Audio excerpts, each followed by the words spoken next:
कथावाचक प्रदीप मिश्रा के बयान के बाद मथुरा, वृंदावन और बरसाना में उनके बयान के बाद कहीं ना कहीं एक बड़ा इशू हो गया है, जिसके चलते बरसाना में आज एक महापंचायत बुलाई गई है। हमारे साथ मान मंदिर के लोग मौजूद हैं। मुझे बताएं, क्या नाम है आपका? सुनील। सुनील जी, आज महापंचायत बुलाई गई है। प्रदीप मिश्रा द्वारा जो बातें कही गई राधा रानी को लेके, उसके संदर्भ में आज एक यहाँ बड़ी महापंचायत का आयोजन किया गया है। हज़ारों की संख्या में आज यहाँ लोग एकत्रित होंगे। क्या मसला है, क्यों ये महापंचायत बुलाई गई है और क्या आप लोग तय करना चाहते हैं? मसला तो अब जग जाहिर हो गया है। मसला कोई नहीं था।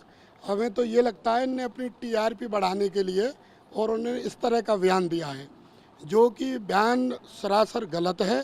और हमने उसके विरोध में 28 मई को बरसाना में एक छोटी सभा रखी थी और सोशल मीडिया के माध्यम से भी और लोगों ने भी यहाँ से संपर्क साधा था।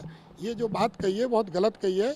और राधा रानी मंदिर में आके अगर तुम माफ़ी मांगते हो तो हमारे यहाँ के मुखिया जी थे, समाज के मुखिया जी ने समय दिया, भाई अपना ही आदमी है, अपनी समाज से है, गलती से या दूषित अन्न खा के उसकी बुद्धि भ्रमित हो गई है, अन्यथा ऐसा नहीं बोलता। जरूर कहीं ना कहीं से दूषित अन्न खाया है और दूषित अन्न तो है भी है। ये कुछ दारू माफिया, मछली माफिया, इनसे 20-20, 50-50 लाख रुपए में कथा कहते हैं, तो उस कथा से उसका अन्न जो खाएंगे उससे ऐसी बुद्धि होगी। तो अब आप लोग चाहते क्या है कि वो यहाँ पे आए, प्रदीप मिश्रा यहाँ पे आए, माफी मांगे मंदिर के अंदर? राधा रानी का अपमान करा है। राधा रानी का अपमान है, प्रत्येक युगल उपासक का अपमान है, प्रत्येक ब्रजवासी का अपमान है।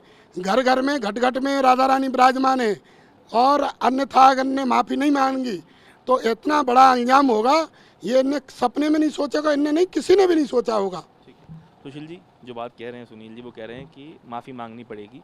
आप लोगों ने न्योता भी भेजा था उनको, उन्होंने कहा कि मेरी कथाएं लगी हुई हैं, मैं नहीं आ सकता। अब किस तरीके से आप इस पूरे मामले पे आगे बढ़ेंगे?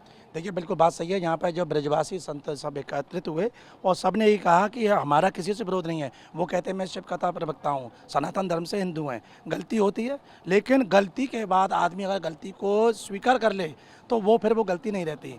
लेकिन वो उनके जो चैनलों के माध्यम से सुन रहे हैं, वो एक तरफ तो कह रहे हैं मैं माफ़ी मांगता हूँ, मेरे से हो गई, दूसरी तरफ कह रहे हैं कि मैंने जो कहा है वो सही है, प्रमाण दिखा रहे हैं, जबकि उन्होंने सही नहीं कहा। अगर सही होता तो फिर विरोधी क्यों होता? उन्होंने बिल्कुल अमर्यादित और अप्रमाणिक टिप्पणी की है और वो टिप्पणी भी किसी व्यक्ति विशेष पे होती तो सहन कर लेते। भगवान श्री कृष्ण की भी आलाती शक्ति पर की है। भगवान श्री कृष्ण भी अपने प्रति शिशुपाल ने कहा, उसको सहन कर लिया, लेकिन उनके भक्तों के प्रति कहा, उनके आराधना किया तो भगवान कृष्ण ने भी किया। तो इन्होंने भगवान कृष्ण का अपमान किया है, राधा रानी का अपमान किया है और ब्रजवासियों का, करोड़ों भक्तों का। तो इस अपमान की वजह से ही क्यों आज इन्होंने बोला है, अगर ये ब्रजवासी जो पंचायत कर रहे इतना करिए सिर्फ इसलिए कर रहे हैं कि ये फिर परंपरा बन जाएगी जिसमें हमने आज जो बोले, तो क्या सनातन धर्म ब्रज इतना कमजोर है कि कोई बोलेगा? तो आज उन सब लोगों पर भी पाबंदी बनाने के लिए कि अब भविष्य में इसकी पुनरावृत्ति ना हो। और आज दंड का विधान उसका निश्चित करेगी ये पंचायत कि ऐसा दंड दें कि प्रदीप मिश्रा का कोई भी व्यक्ति फिर दोबारा भगवान के प्रति ऐसे बोलेगा। क्या आप लोगों ने क्या सोचा है, किस तरह का दंड देंगे? अभी क्या है, हमारे जो मार्गदर्शक आ रहे हैं, जिनके सानिध्य में हम, जिनको सुन के अपना जीवन हम बदलते हैं या जो भी करते हैं, जो संत महापुरुष आ रहे हैं, व्यास आ रहे हैं, पूज्य श्री बाबा महाराज हमारे अभी उनकी अध्यक्षता में होगा, वो जो निर्णय लेंगे उस निर्णय को जमीन तक लागू करने के लिए हम लोग काम करेंगे। और उसके लिए हम चैन से जब भी बैठेंगे जब तक उसका कोई ठोस निर्णय नहीं निकलेगा। तो बरसाना में इस वक्त हम हैं और रस मंडप नाम की ये जगह है जहाँ पे ये तैयारियाँ आपको दिखा रहे हैं। ये तैयारियाँ की गई हैं।